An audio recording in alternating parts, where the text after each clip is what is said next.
This is our Radio podcast.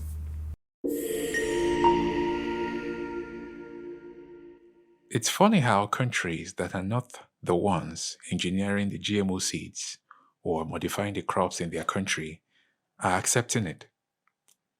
Because you have to understand that wherever you plant a GMO seed, that soil becomes dependent on that seed, meaning that you cannot plant any other seed there.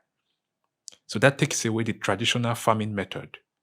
And now you're dependent on the GMO seeds whenever it comes. And so when you look at this thing critically, you understand that this GMO crops and GMO seeds is not about profit. It's more of control and politics. So what it's about is control the existing population of the world and build a mechanism to control future governments. Exactly.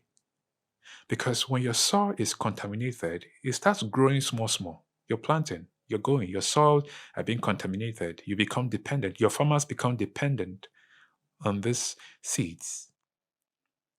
And then your government is dependent on the country bringing the seeds to the country, meaning that even with your government and your money, if another government that is producing the seeds where the company is located decides not to give you the seeds, you will not get it. And so it's easier to twist governments in the future to do whatever they are being asked to do. And it's also easy for a government in the country to twist the citizens and the farmers to do whatever they are asked to do, because the government of the day needs to give you the seeds to plant and grow your food. And then the government of the country needs to bow to whatever country that is giving them the seeds, even with their money. So it's more about politics and control. And that's why I wonder, because if, for example, Nigeria is modifying the seeds in Nigeria, and Nigeria is engineering the GMOs in Nigeria, it simply means Nigeria is doing Nigeria. And so Nigeria will not be indebted to another country in the future. Nigeria will not be begging for GMO seeds in the future. Nigeria will not be forced to do certain things just because they must get the seeds that will grow their food. Because food insecurity is the worst that can ever happen to any country. And so you wonder why countries like Russia refused to accept GMO. In fact, the importation of GMO crops in the country is being tightly watched. That's for other things.